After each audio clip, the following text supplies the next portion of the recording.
¿Quieres invertir o empezar a invertir en fondos de inversión? ¿No sabes si gestión activa, gestión pasiva? ¿No sabes si carteras o fondos de inversión? ¿Dudas entre Indexa, MyInvestor? No te pierdas este vídeo. ¡Vamos allá!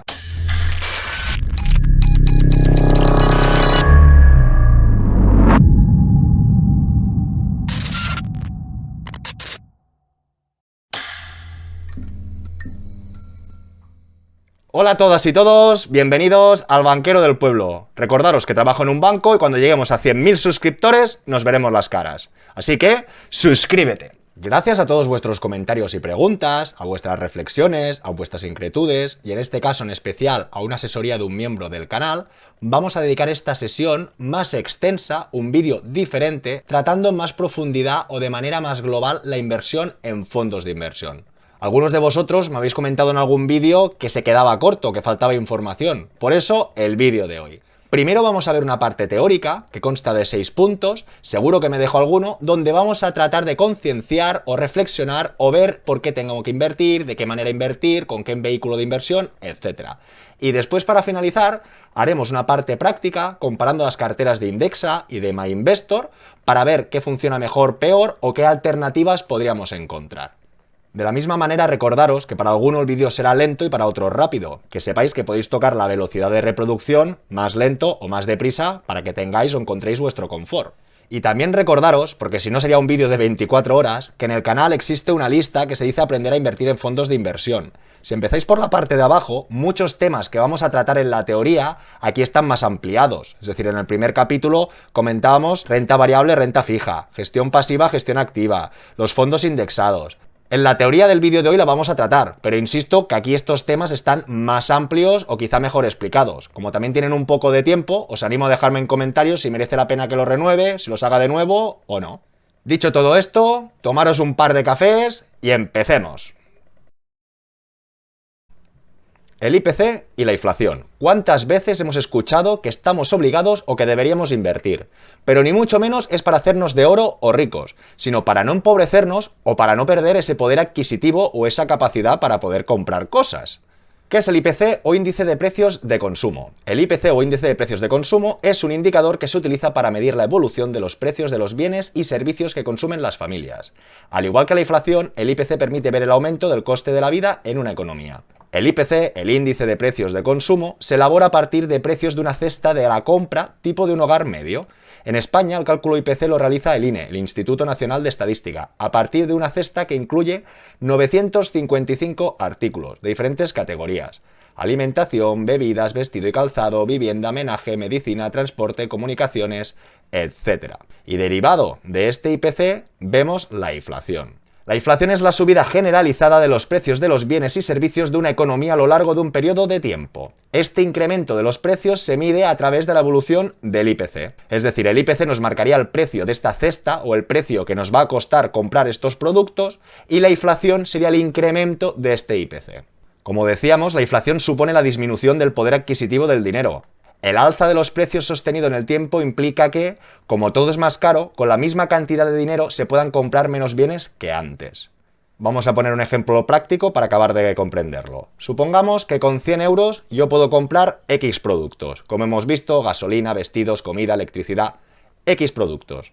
Si el IPC medio es un 3%, significa que si pasa un año, el coste de las cosas subirá un 3%, con lo que, más o menos, si yo tengo 100 euros, ya no podré comprar las mismas cosas. A 100 euros, si sube un 3%, solo podré gastar 97 euros. O hagamos otros números. Si pasan 10 años y el IPC medio ha sido de un 3%, o esta inflación ha subido cada año un 3% de manera constante, con estos 100 euros, al cabo de 10 años, tendrían un valor, los 100 euros serían los mismos, tendríamos el mismo billete, por decirlo de una manera, pero el poder adquisitivo o lo que podríamos comprar con estos 100 euros representaría que sería un valor de 70. Es decir, este 3% durante 10 años sería una caída de nuestro poder adquisitivo de un 30%, con lo que con 100 euros serían como si tuvieras 70. Si tuviéramos 1.000, 700, y si tuviéramos 100.000, 70.000. Es decir, no es que estemos obligados o sea una obligación invertir. No invertir y no hacer nada también es un tipo de inversión. Sería un tipo de inversión pasiva y donde perderíamos el valor del IPC. Lo que está claro que para que alguien invierta de manera incorrecta, perdiendo aún más dinero y perdiendo el IPC, mejor que se esté quietecito. Pero por eso el programa de hoy, para ayudar a encarrilar esta estrategia o esta planificación. Familias de inversión o tipos de activo donde invertir. Como muchos sabréis, existen dos grandes familias, la renta variable y la renta fija. La renta fija, que últimamente está muy de moda, son bonos, obligaciones, deuda, tanto de estados como de empresa, que tienen un compromiso de un tipo de interés en un plazo determinado. A priori, esta deuda o esta emisión tendrá un precio por participación, pueden ser 100, 1000 euros, y nos darán un valor de cupón. Si el emisor, es decir, esta empresa o estado, no quiebra o colapsa, nosotros vamos a percibir sus cupones y en la fecha de vencimiento vamos a recuperar dicho dinero. El problema es que en función del vencimiento y los tipos de interés actualizados o los nuevos tipos de interés que nos encontremos, puede ser que la cotización o la valoración de nuestra inversión esté por encima o por debajo. Y en paralelo encontraríamos la renta variable. Tenemos que saber que muchas empresas, si deciden salir a bolsa, significa que la empresa se parte a trocitos que crea las participaciones, o en este caso se dicen acciones, y cada persona o todo el mundo que quiera invertir en esa empresa compra una acción.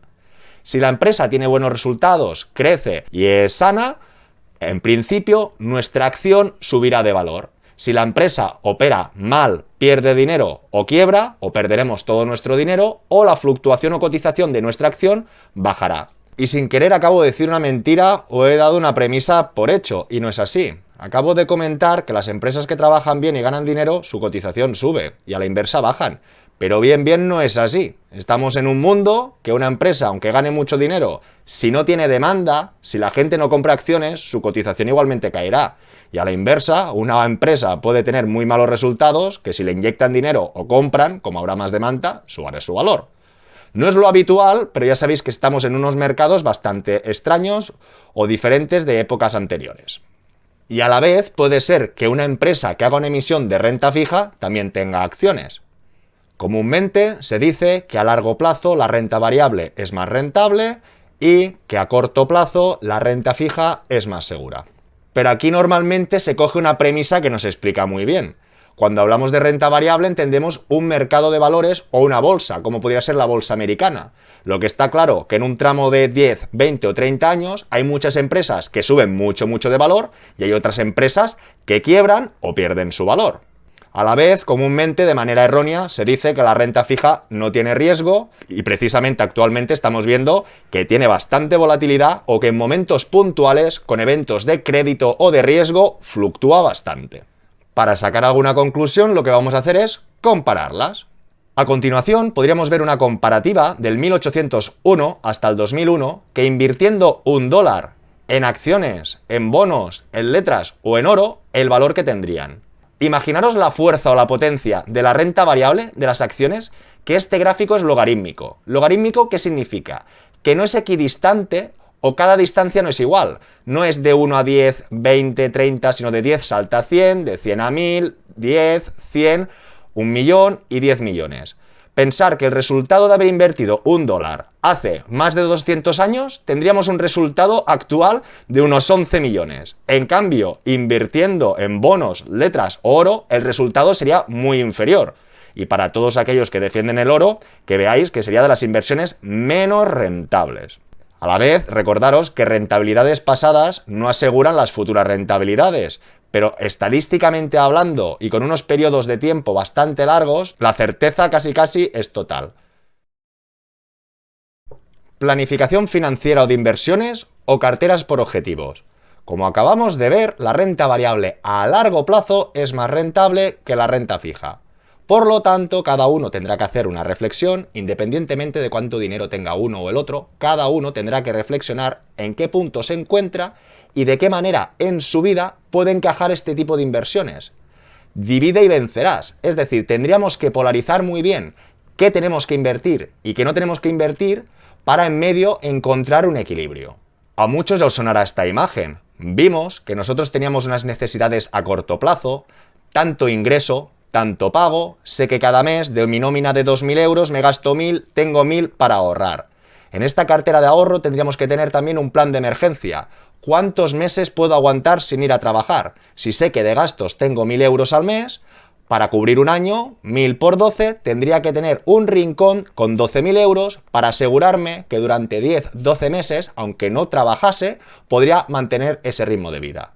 Una vez tenemos ese plan de emergencia, lo segundo sería mirar al futuro, la previsión, el largo plazo, ese complemento de jubilación para ver cuando seamos mayores, ya sabemos que la pensión que vamos a tener es insuficiente, de qué manera nos vamos a complementar esos ingresos futuros para estar tranquilos, para tener bienestar, insisto, y cuando estemos más mayores y débiles, poder disfrutar un poco o más que disfrutar, estar tranquilos.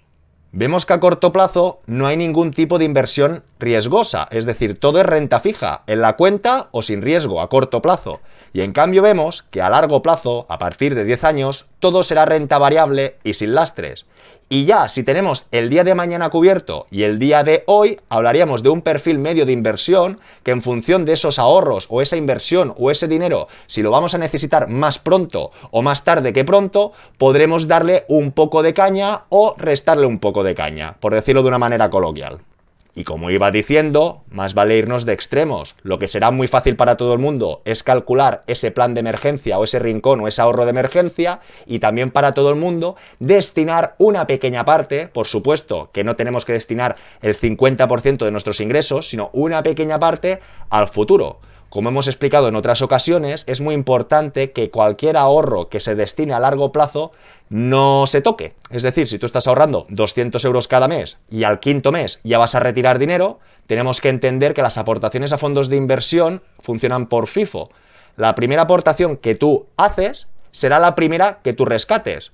Por lo tanto, lo exagero ahora un poco. Llevas 5 años poniendo dinero en un fondo de inversión y has ahorrado demasiado y necesitas rescatar. Si han pasado 5 años que tienes una inversión de un fondo de inversión y retiras 1.000 euros, piensa que esos 1.000 euros serán los que pusiste hace 5 años. Con lo que seguramente, si el valor de tu inversión ha aumentado de precio o tienes beneficios, te van a obligar a tributar esos beneficios, además de romper ese efecto bola de nieve al sacar tu primera aportación. Lo veremos en los capítulos siguientes. Y antes de saltar, también recordaros que para cualquier persona que ya tenga alguna inversión mediocre, que no esté contento o que no esté contenta, que no coja más dinero de la cuenta y lo invierta. Si ya tenéis algún tipo de inversión, hablo de medio plazo, que no es ni chicha ni limoná, empezar traspasando esa inversión o ponerla a trabajar para vosotros. Pero no hay que empezar a abarcarlo todo o invertir todo el dinero. Como hemos hablado, no es ni una cosa ni la otra. Sobre todo, tenemos que tener claro que ningún inversor es igual. Por lo tanto, no hay una misma inversión para cualquier tipo de inversor. Por lo tanto, cuando consultemos páginas o nos digan de manera genérica nuestro perfil inversor o lo que tendríamos que invertir y no, yo lo pongo bastante en duda. Porque, reflexionando sobre nuestro punto de partida, dónde nos encontramos y dónde vamos, y actuando de extremos, es como creo que planificaremos y construiremos nuestra planificación. En cambio, ya partiendo de unos baremos estándar, o no, como tú eres joven tienes que invertir un 80-20, o tú un 50-50, creo que sin entender bien dónde estamos nosotros y lo que necesitamos nosotros, y guiarnos por estas referencias o estas máximas, nos pueden dar nos pueden dar más dolor de cabeza que ayudarnos. Y aquí podemos ver cómo nos comentan, no se pueden dar unos porcentajes fijos. Ok, puesto que depende de la coyuntura macroeconómica, la situación de los mercados y las características específicas de cada inversor. Ok, sin embargo, esquemáticamente se podría indicar lo siguiente. Para inversores conservadores, 80% renta fija, 20% renta variable. Inversores moderados, 50% renta fija, 50% renta variable. Y para dinámicos, 20% renta fija y 75% renta variable. Con esto no estoy de acuerdo.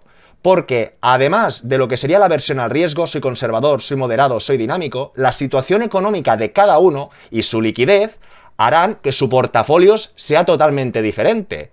Si yo cobro una nómina de 1.000 euros y tengo gastos fijos por 800, aunque sea joven, aunque conozca el riesgo, está claro que lo que no puedo hacer es que todos mis ahorros estén en renta variable, por mucha razón que tengan el sentido de rentabilidad. Quiero decir, estas máximas hay que cogerlas con pinzas y que cada uno las personalice y las haga suyas o a su nombre. Y como iremos viendo a medida que avancemos, precisamente hemos hablado mucho de inmuebles. Por lo tanto, la renta fija que a mí, personalmente, me puedan ofrecer en el mercado, me da un poco igual, porque hago un poco de Juan Palomo. Yo me lo guiso y yo me lo como. De las acciones me fío. De la renta fija, no. Porque ya en apenas 15 años, por primas de riesgo o por subida de tipos de interés, los cambios de paradigma en los tipos de interés hace que casi cualquier persona que tenga emisiones de renta fija un poco rentables a medio plazo se queda crujido. Con lo que, en este sentido, he aprendido o prefiero hacerme yo mi renta fija, coger yo mi inmueble con mi rentabilidad, con mi hipoteca y ya saber de manera fija, entre comillas, lo que voy a percibir. Que sin hacer spoiler, muchos ya lo sabréis, esa renta fija en algunos casos se asimila a una renta variable de manera, como decía, más o menos asegurada. ¿Por qué tendría que invertir en fondos? La respuesta es fácil, clara y rápida. Por el interés compuesto. Pocas inversiones hay que funcionen de tal manera y que te permitan traspasar de una a otra sin tener que tributar y continuar acumulando. Todo y que no voy a decir mentiras. Realmente la inversión a largo plazo que tuviera definida cualquiera de nosotros no se tendría que tocar ni traspasar. Aunque saber que podemos traspasar sin tributar también nos da mayor tranquilidad. Muchas personas, o tradicionalmente, están acostumbradas a cada año percibir un cupón o los intereses de una de las inversiones. Lamentablemente os tengo que explicar que tú, por cobrar cada año, haces que cada año restes un poquito de esa rentabilidad. Porque interés compuesto significa que sin tributar, sin que te resten beneficio o sin que te resten parte de la inversión, con toda la inversión entera, vuelves a ganar interés y vuelves a ganar interés. En cambio, si tú percibes un cupón o un interés, tienes que tributar, ya sabéis que hay un escalado del 19, 20, etc. Pero cada año te quitan una porción de esos rendimientos que van a hacer que tu crecimiento sea inferior. Ahora bien, alguien puede necesitar unas rentas y puede haber algún producto o renta fija concreta que le sirva. Ok, pero a largo plazo o para optimizar esa rentabilidad, os aseguro que no va nada bien. Vamos a verlo. Como de costumbre nos encontramos en el Excel. Vamos a tratar un caso de una aportación única de 10.000 euros y vemos dos columnas bien diferenciadas. Un fondo de inversión y una renta fija.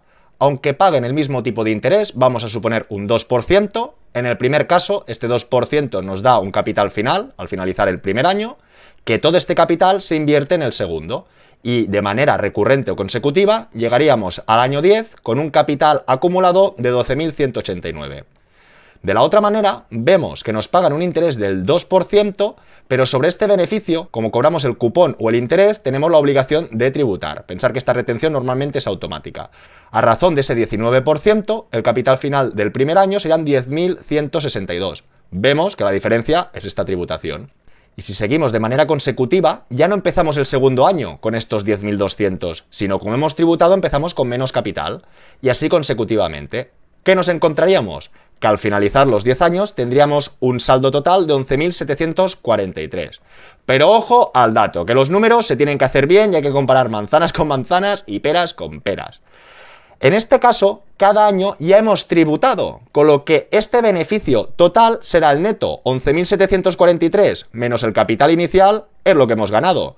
Esto es lo que hemos perdido por el camino, 400 euros, pero realmente a este resultado final ya no hay que restarle ningún tipo de impuesto. En cambio, de la otra manera, vemos a estos 12.189 tenemos que tributar. Tendremos que pagar 339 y vemos que el beneficio final son 1.850 versus estos 1.743.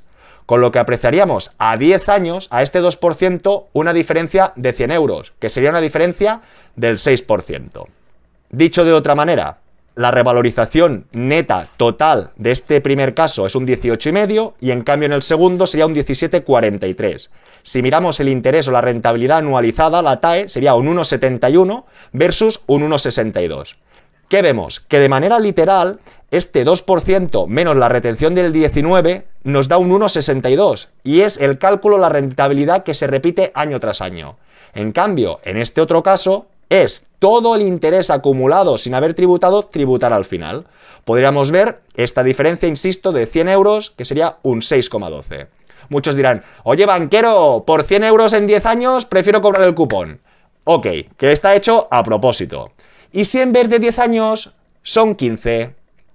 ¿Y si en vez de 15 son 20. Sigamos. Y aquí nos encontraríamos con el segundo caso a 20 años.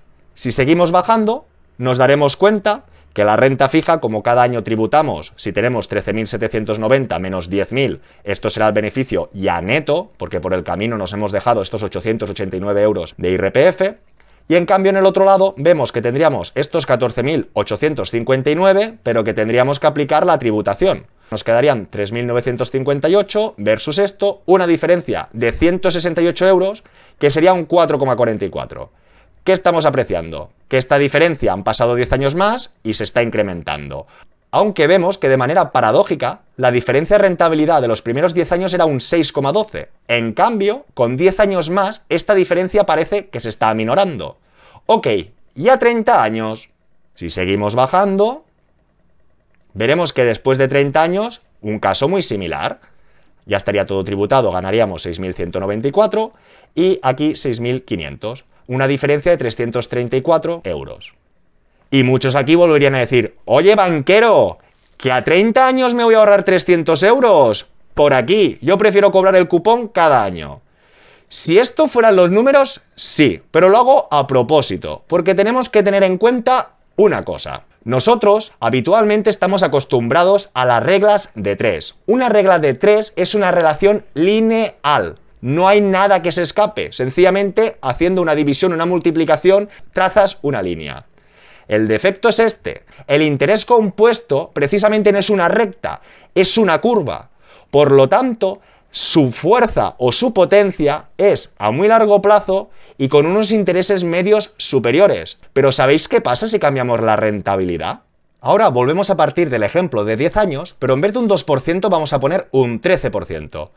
¿Y qué nos damos cuenta? Que esta diferencia inicial, que al principio eran 100 euros, ya vemos que la diferencia son 1.800. Ya estamos hablando de un 10%. Y si en vez de 10 años son 20, nos volvemos a dar cuenta que de la misma manera que antes se reducía ese gap, en este caso, con este incremento de rentabilidad o tipo de interés medio más alto, esta diferencia se está incrementando. De un 10 a un 30. Y si en vez de 20 años nos vamos a 30, veríamos que de este 30% estaríamos hablando de un 57% y en vez de 300 euros estaríamos hablando de 110.000 euros. ¿Qué? ¿Cómo se os ha quedado el cuerpo? Ahora, aunque se vea muy pequeño, lo que quiero que veáis que con un tipo de interés muy bajo y con la retención fiscal que tenemos no hay mucha diferencia, pero solo que pasemos de un 2% y supongamos un 4, estas diferencias ya se vuelven a aumentar. Un 4, un 6 y veríamos que a largo plazo volveríamos a aumentar a un 11.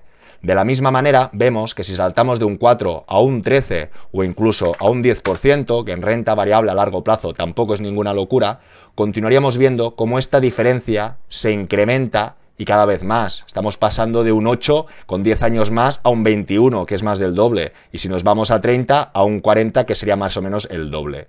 Estos cálculos no son perfectos al 100% porque, como sabréis, tenemos un escalonado en función de los rendimientos del ahorro que percibamos. Los primeros 6.000 euros pagaríamos a razón de un 19%, los siguientes 44.000 euros un 21%, y iría subiendo esta presión fiscal. Entonces solo he puesto los dos primeros tramos, me faltarían estos tramos que pican más, pero a la vez tenemos que entender que con todo este largo plazo tendríamos la posibilidad de hacer un rescate parcial de ese fondo de inversión, con lo que limitaríamos la tributación. Está claro que si afloramos 300.000 euros de beneficio, habría un tramo que pagaríamos el 28%, pero realmente un fondo con tanto beneficio, podemos ir rescatando cada ejercicio fiscal una partida de beneficios para optimizar nuestra tributación, que esto ya lo dejaríamos en otras ediciones para entrar en más profundidad. Y por lo del interés compuesto que explicaba antes entre una recta y una curva no había quedado claro, aquí debajo podremos apreciar las dos representaciones. Es decir, igual que en el primer caso, ahora con un 4%, la renta fija parece casi una recta y vemos que la otra es más exponencial, a medida que el tipo o el coeficiente de rentabilidad aumenta, vemos cómo realmente la fuerza del exponente hace que la distancia de rentabilidad acumulada coja fuerza y sea cada vez mayor. Sé que no estamos hablando de un tema fácil, pero quería trasladar o darle juego a los fondos de inversión y que sepamos o conozcamos por qué son armas potentes. Porque el interés compuesto en ellos a largo plazo coge mucha fuerza. Pero insisto, a un año, 2, 3, eso no lo vamos a apreciar. Poco a poco, con constancia y con esta planificación podremos llegar a estos resultados. A muchos seguro que ven muchos años vista, pero os aseguro que los años pasan que no te das cuenta. Las conclusiones que podemos sacar de este apartado es que a largo plazo sí o sí el vehículo que vamos a utilizar es un fondo de inversión o un ETF. Y en cambio, para inversiones a corto o medio plazo, hemos apreciado que la renta fija tampoco lo hace tan mal, o que no tendremos tanta diferencia de rentabilidad en invertir en esa renta fija con un fondo, con un bono, obligación o con un activo en concreto de dicha renta fija. Todo y que después veremos que mi partida de renta fija, o yo personalmente, en vez de ir al mercado y comprar, como decía, con los inmuebles me la gestiono y me la contrato yo mismo. ¿Gestión activa o gestión pasiva? ¿Qué significa inversión en gestión pasiva y activa? De forma genérica podemos clasificar la manera de gestionar una cartera de inversión en activa y pasiva. Estas son sus definiciones. La gestión activa es aquella en que las decisiones de inversión se toman con criterio propio. Es decir, el equipo gestor del fondo decide en qué invertir en base a su opinión o la información de la que dispone. Y la gestión pasiva, por su parte, lo único que busca es replicar un índice bursátil. Ese índice se convierte en la referencia y la estrategia es imitar su comportamiento. Como acabamos de ver, gestión activa es alguien que toma sus decisiones e intenta superar al mercado. Y gestión pasiva, sencillamente, por decirlo de una manera, es indexarse, replicar un índice.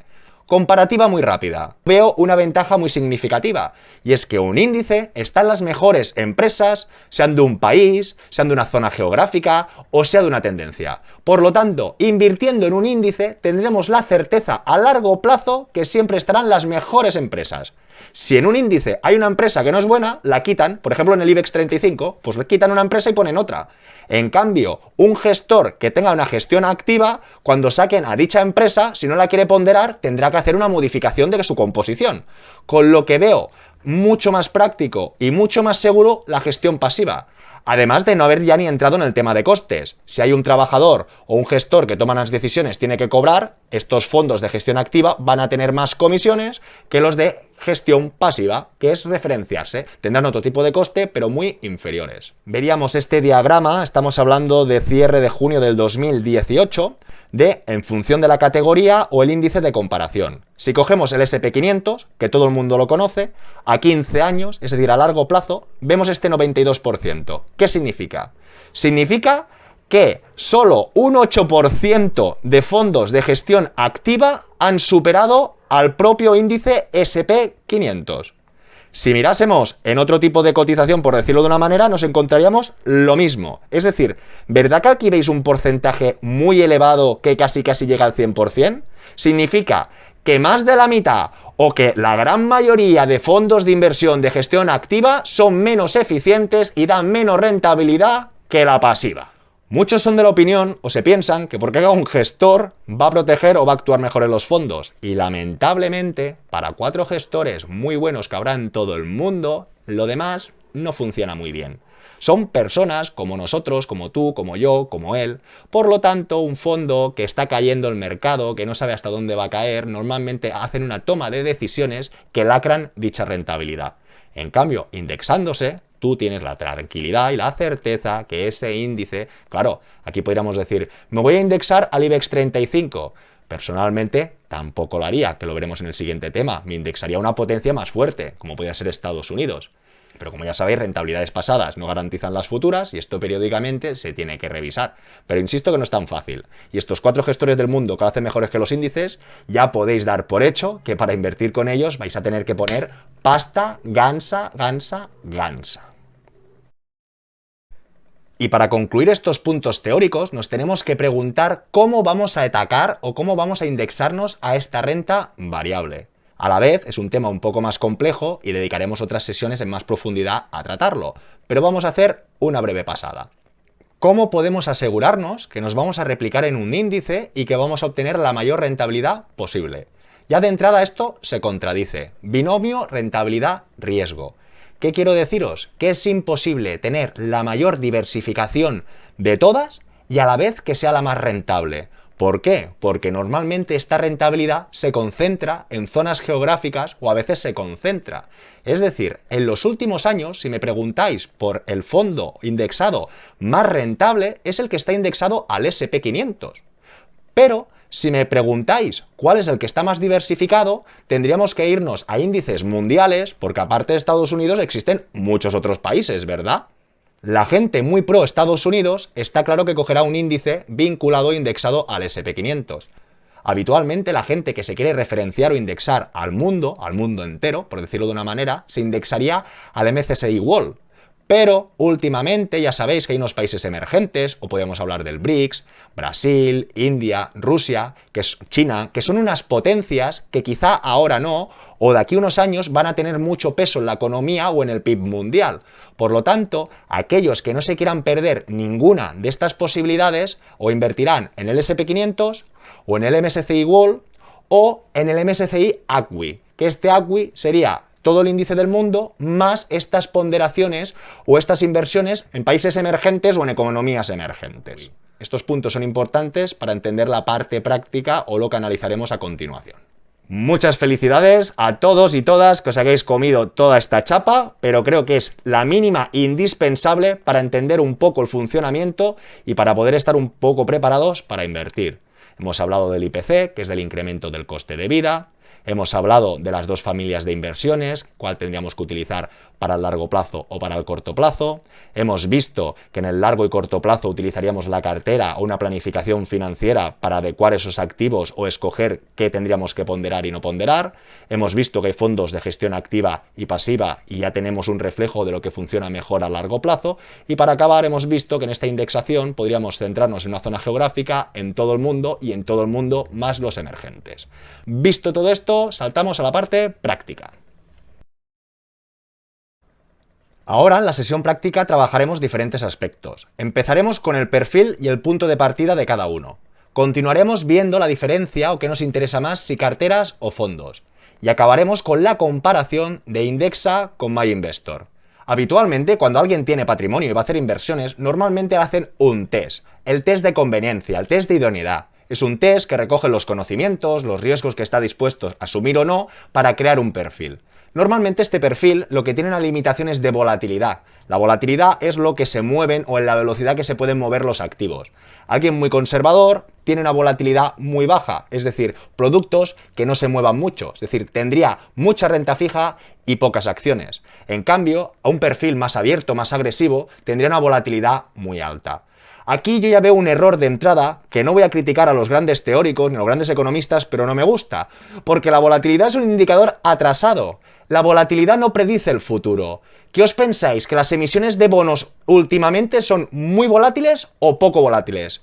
Muy volátiles. Una cosa es la volatilidad histórica, pero he apreciado la renta fija. Podríamos hablar de la crisis de deuda del 2011-12, donde las emisiones cambiaron y subieron de precio una pasada, o podríamos ver ahora actualmente cómo hemos pasado de tipos negativos a tipos positivos en un lapso muy corto de tiempo.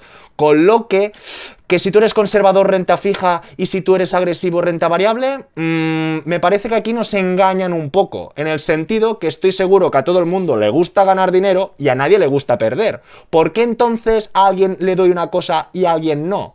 Lo que creo o considero es que es muy importante saber nuestro punto de partida y ver qué perfil tenemos. Empezaré por los perfiles. Creo que de perfiles tendríamos 3. Como hemos dicho anteriormente, en comparación con el IPC. El primero, alguien que tenga súper aversión al riesgo y no quiera invertir nada. Solo plazo fijo. Me parece bien. Ya tiene algo claro. No se quiere arriesgar, no quiere perder. Va a perder igualmente, pero quizás se va a evitar más pérdidas. Por lo tanto, sería un perfil muy conservador, que tendría una manera de trabajar. El segundo perfil, que sería un poquito más arriesgado para entendernos, sería alguien que quiere estar igual que el IPC. No quiere perder el valor del IPC, pero tampoco quiere ganar al IPC. Perfecto. Y el tercer perfil sería para mí una persona que quiere superar a este IPC. En función de este perfil, me da igual el IPC, quiero igualarlo o lo quiero superar, ahora veremos de qué manera podríamos trabajar. Y este punto de partida, como he dicho antes, inherentemente va ligado a la situación de cada uno de nosotros. Alguien puede tener mucho patrimonio, es decir, muchos ahorros, muchas inversiones, pero es decir, que ya tiene pasta. Alguien que esta pasta la genera en el mes a mes. Polarizando, ya podremos empezar a trabajar o a diseñar nuestra estrategia. Y ahora nos encontraríamos en el Excel cuánto puedo poner en un fondo, que os lo dejaré en la descripción del vídeo. Lo que podemos apreciar aquí es el capital total. Supongamos que alguien, su capital total, voy a hacer números en base a 100, sean 100.000 euros. Si el IPC medio, hablamos de medio, ya sabemos que este año es un 8 o un 10, pero tenemos que hablar de un tipo medio. El histórico es un 3. Venga, supongamos un 4. Significa que esta persona, con lo que acabamos de explicar antes, puede decidir, le da igual el IPC, lo quiero igualar o lo quiero superar. Supongamos que su capacidad de adquisición se ve menguada a razón de este 4%, teniendo 100.000 euros, 4.000 euros al año. Esto lo podría atacar de muchas maneras. Como os he dicho, a mí me gusta polarizar y separar bien. En función igualmente de la convicción de cada uno, podíamos apreciar un fondo indexado, un fondo de inversión y su rentabilidad media. En función de su rentabilidad media, veríamos qué capital es el necesario para, invirtiendo ese capital con esa rentabilidad media, obtener, ¿de acuerdo?, una ganancia anual media que nos compensase ese IPC. Si alguien no quiere invertir nada, ya no haría nada, y de nada a todo tendríamos un punto de equilibrio. Por ejemplo, en repetidas ocasiones he hablado que el fondo indexado al SP da una rentabilidad media de un 13 o un 10%. Por lo tanto, nos situaríamos en esta casilla. ¿Qué significa? Que alguien que tuviera 100.000 euros y para batir ese IPC tendría que invertir 36.000 euros. Estaríamos hablando de diversificar un 36% de su capital. Y esto no se tendría que hacer de golpe, lo tendríamos que hacer en aportaciones mensuales para reducir la volatilidad. Lo siento, pero en esta edición sí que no va a dar tiempo a explicar el DCA o por qué es mejor hacerlo en aportaciones periódicas. Os ruego que me lo dejéis en comentarios si lo veis interesante y ya dedicaré otra edición exclusiva para tratar este punto. De manera muy fácil explicada, sabéis que en la economía hay ciclos normalmente de 4 años. Tú puedes tener la suerte, porque nadie lo sabe, de comprar o arriba o abajo. Si queremos que nuestra inversión sea muy rentable, siempre hay que comprar abajo, que normalmente son en las crisis, cuando hay incertidumbre, cuando hay miedo. Y a la práctica os digo que la gente normalmente compra en medio o arriba y vende abajo. Por lo tanto, para alguien asegurarse que no compra ni caro ni barato, porque insisto, comprar barato no es malo, lo malo es comprar alto o caro, por eso tenemos que ponderar, sería ponderar su aportación total que quiera hacer en ese fondo de inversión en 48 meses. ¿Por qué? 4 años, porque teóricamente los ciclos duran 4 años. De esa manera se asegurará que haya COVID o no haya COVID, que haya crisis de deuda o no haya crisis de deuda, se asegurará que su aportación, que su sumergimiento en ese fondo de inversión va a tener un valor lo más neutral posible. Y el largo plazo y los años ya harán que vengan sus frutos. Está claro que si alguien tuviera la varita mágica, tendría que poner toda la pasta abajo. Pero como esto nadie lo sabe, a veces pensamos que estamos abajo, insisto, los mercados caen más, y a veces nos pensamos que estamos arriba y continúa subiendo. Por lo tanto, ni para bien ni para mal, para no equivocarnos, lo que tendríamos que hacer es dividir dicha aportación. Si alguien es muy agresivo, en vez de hacerlo en 4 años, lo podría hacer en 1. Pero en este sentido, que sea agresivo o no, no tiene nada que ver. Lo que sí que tendría que ver es que si alguien va a invertir a 40 años vista, sí que le daría un poquito más igual poner este dinero, como hablamos de 40 años, sí que le daría igual poner este dinero en 1 año, en 2, en 3, o ya de golpe, porque a 40 años quedará todo muy diluido. No sé si me entendéis por dónde van los tiros, pero creo que la psicología juega un papel fundamental y tú ir invirtiendo a poco te da una fuerza, te da una tranquilidad que creo que no tiene precio.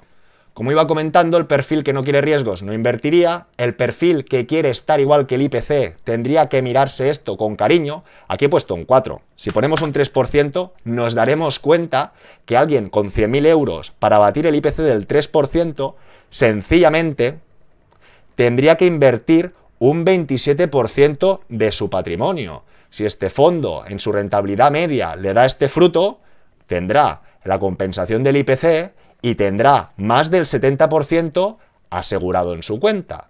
De la misma manera, si alguien cree o es más positivo que la rentabilidad media que le dará esta inversión es un 13, tendría que invertir menos, y si alguien es más precavido, tendría que invertir un poco más. En todo caso, os podéis fijar que hablamos de invertir de un 23 a un 33% de tu patrimonio o de tu líquido. Porque aquí hay otra reflexión que no he hecho Os habéis dado cuenta que estamos hablando del IPC o la inflación, del incremento del IPC. Pero nuestro patrimonio puede ser que a veces esté invertido en inmuebles. Por suerte o desgracia, si está invertido en inmuebles, no nos tenemos que preocupar porque habitualmente los inmuebles están referenciados a IPC. Por lo tanto, lo único que nos tenemos que preocupar sería del dinero que tenemos en la cuenta sin invertir. ¿Me seguís? Y a priori no comentaría nada más de este Excel. Quien no quiera invertir, quien quiera estar igual que el IPC y quien quiera superar al IPC ya sabe que lo que tiene que hacer es invertir un poco más. Ojo aquí a estas reflexiones, que mira que están escritas de hace meses, y me quedo con esta: desconfiar de fondos estructurados de bancos. Es decir, estamos en un momento que puedes ir a comprar un bono, una obligación del Estado, que te pague un 2,5, un 3, un 3,5, con su fluctuación o su riesgo a corto plazo. Y aquí vienen los bancos que necesitan hacer negocio, necesitan comprar deuda pública y te hacen un fondo cobrándote una comisión de un 0,5, de un 0,6, de un 0,7, por no hacer nada, porque es comprar deuda pública, y marginan eso. Y además tú ves que tu inversión va fluctuando, te han dicho que es garantizado, ves que fluctúan. Quiero decir, tenemos que enfocarnos muy bien y sobre todo ir a buscar esa rentabilidad. Bonos, renta fija, hablamos de corto plazo, pero lo realmente importante es este IPC a largo plazo y que tengamos este método o esta dinámica o esta estrategia para sumergirnos en el mercado con los mínimos riesgos posibles para intentar optimizar nuestro resultado. Acabo de hablar de los perfiles, no he hablado del punto de partida. Pero es un poco lo mismo. Alguien que tenga mucha pasta tendrá que ver en ese Excel, por ejemplo, qué va a diversificar o no va a diversificar. Y alguien que ahorre en su mes a mes, dentro de lo que ahorre, tendrá que poner una partida a estos fondos que se pongan a trabajar por él. Como hemos comentado habitualmente, si ahorrando 200 euros vas súper justo, no pongas en fondos indexados estos 200. Más vale que asegures el tiro con 50 euros y hasta otros 50 euros si te sobran te los dejas en esa cuenta por si un mes vas mal de ahorro, continuar haciendo esa aportación, pero que ahora de no invertir nos pongamos como unos locos a invertir y que después tengamos que sacar el dinero. Porque como hemos explicado anteriormente, si sacas el dinero, sacas las primeras aportaciones que pusiste y el interés compuesto lo envías por ahí. Visto este primer apartado, saltamos al segundo. ¿Carteras o fondos de inversión? Aquí os pido que apliquemos un poco de sentido común. A ver, ¿qué estás diciendo, banquero? ¿Carteras o fondos? ¿Qué es una cartera de fondos? Exacto, una cartera de fondos es un contrato donde hay depositados diferentes fondos.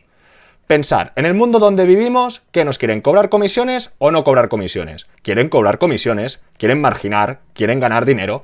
¿Por qué hay tanto crack del trading que ofrece sus referidos para que te abras una cuenta? Si fuera tan crack del trading, estaría viajando por el mundo gastándose su dinero. Como es un patán en el trading, lo que hace es hacer ver que está vendiendo cursitos o que sabe mucho del trading para ganar dinero con esos referidos, con esas comisiones o aprovechándose de la gente. En esto ahora no quiero decir que las carteras son una castaña, porque seguro que hay alguien que le conviene. Ya sabéis que para gusto, colores. En función del perfil, del punto de partida, alguien se puede sentir cómodo en una cartera. Pero yo una cartera, para comprar una cartera hecha, me la hago yo mismo. Está claro que para hacérsela uno mismo tiene que tener un poco de conocimientos. Pero partiendo de extremos, ¿para qué voy a hacer una cartera que tenga renta fija si yo, por ejemplo, estoy haciendo un ahorro para la jubilación que no quiero lastres? No sé si me seguís.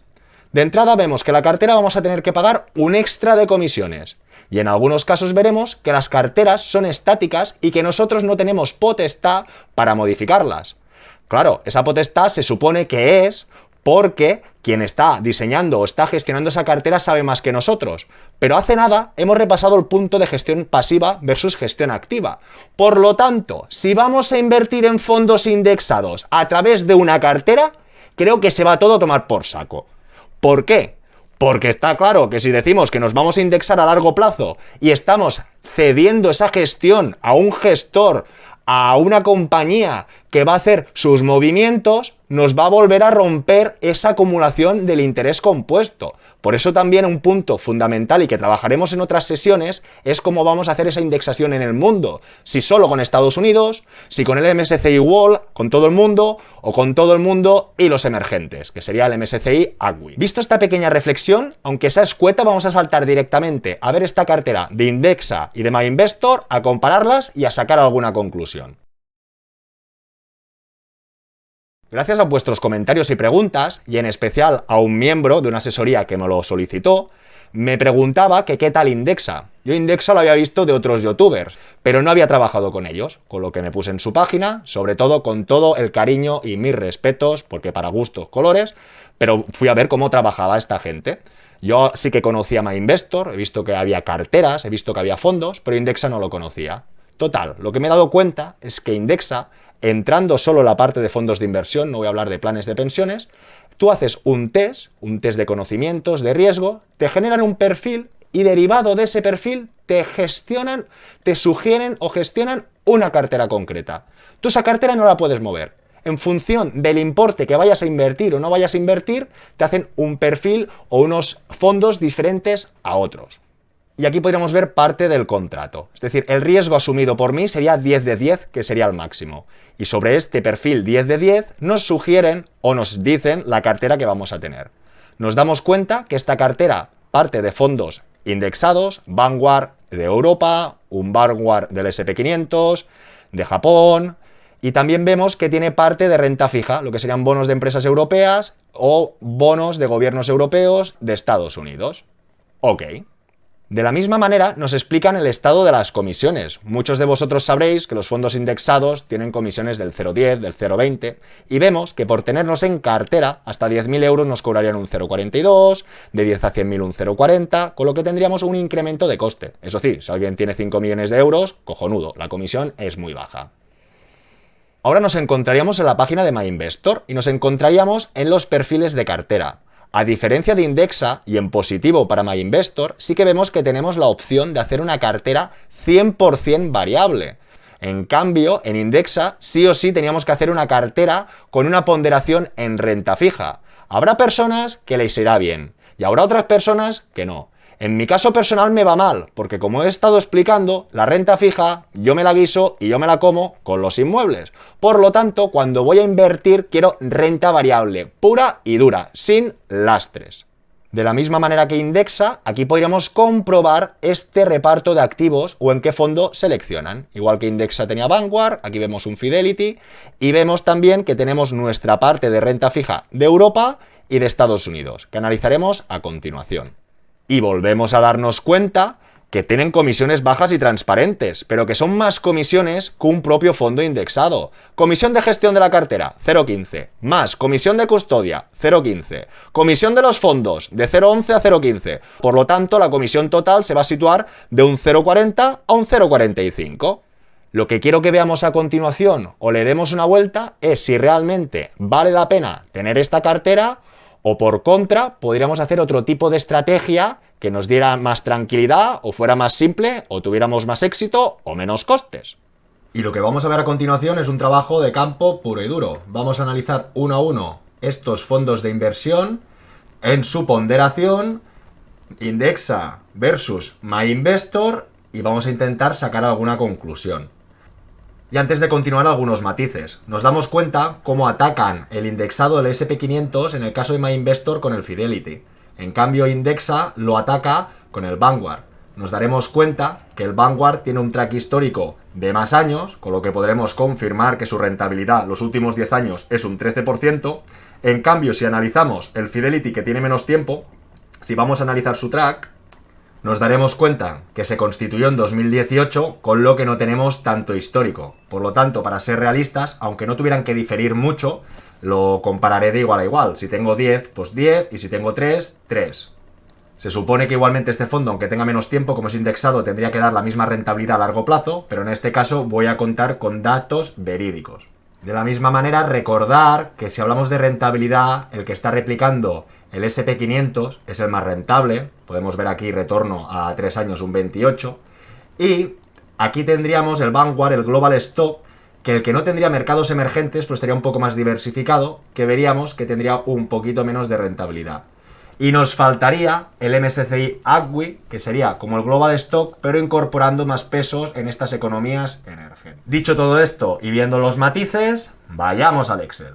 Sigamos. Podemos ver dos columnas más o menos diferenciadas. Por un lado tendríamos la descomposición o la composición de la cartera de fondos de Indexa y por otro lado MyInvestor.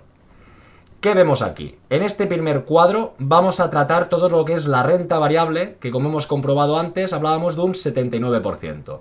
En el caso de MyInvestor, todo y que tiene una cartera al 100% de renta variable, vamos a coger, para comparar más o menos igual, la que tiene un 78 de renta variable, y en contra veríamos el 21 de renta fija versus el 22.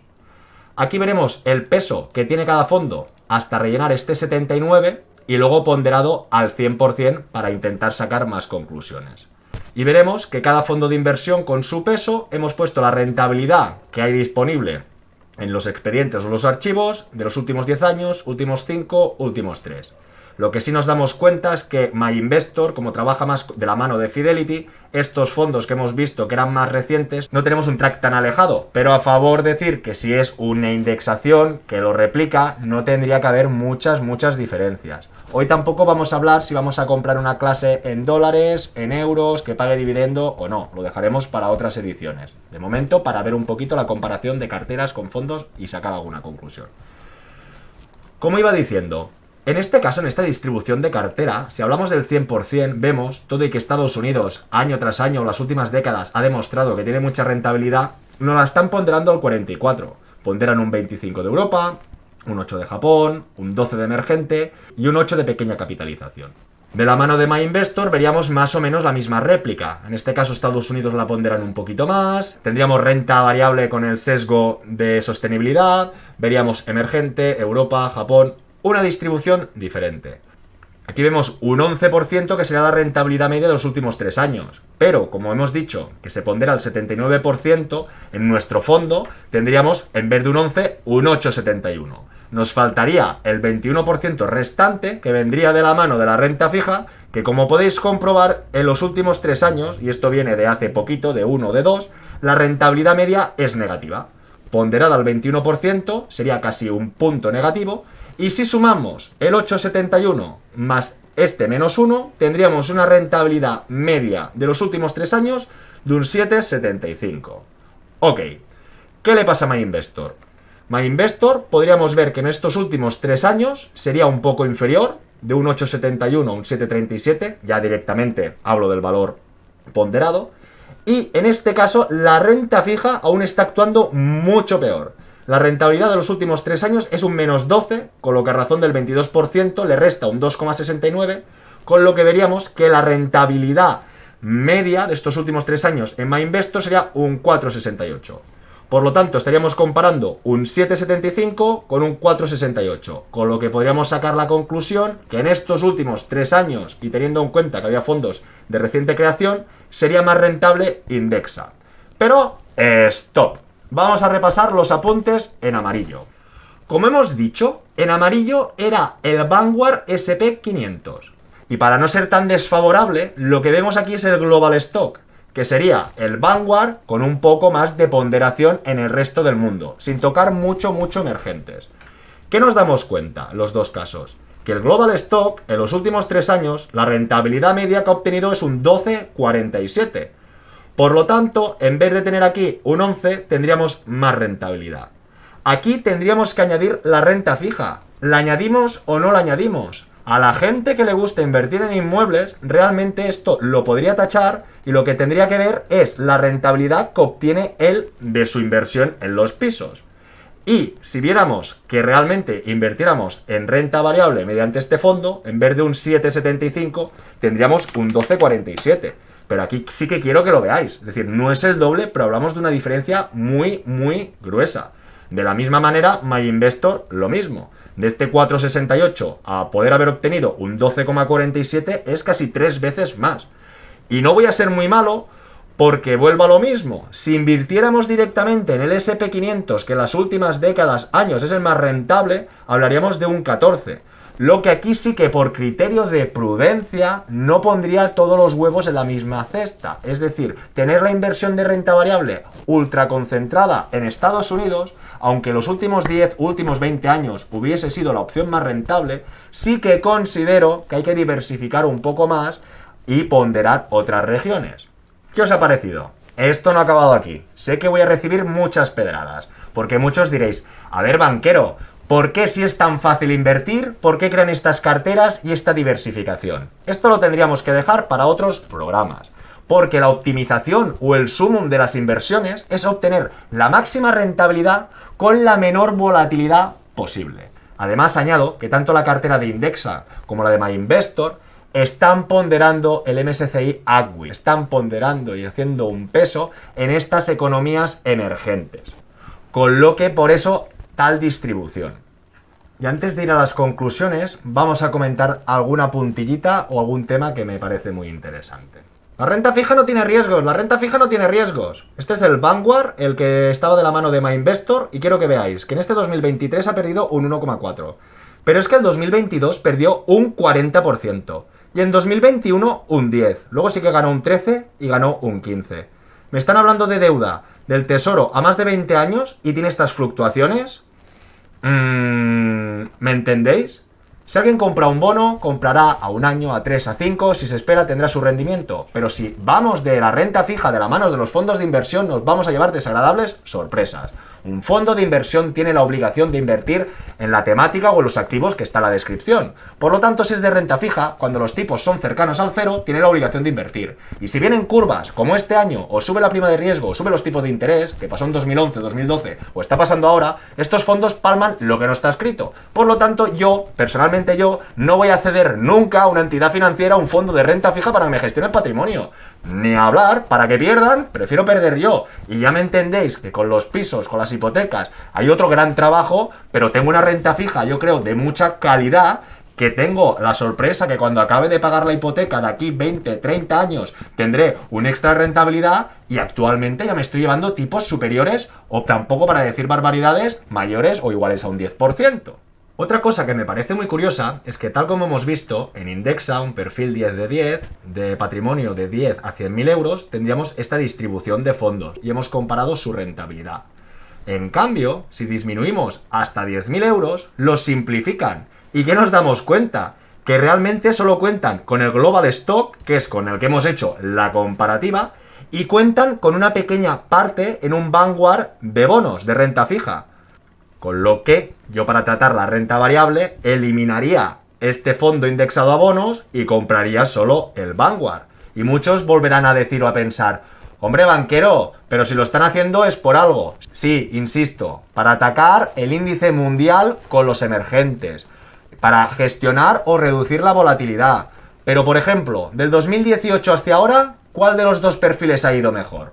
Aquí podríamos ver la cartera de menos de 10.000, que acumulado ha sido un 37,6, y en cambio podemos apreciar como con más dinero invertido nos están restando rentabilidad, un 32,2 y el otro había ganado un 37,6. Es decir, tengo más pasta, más patrimonio, diversifico más y gano menos. Ojo que este último comentario es bastante incendiario y peligroso. En función de cómo ataquemos esta indexación a toda la economía mundial, tendremos que diversificar parte del peso.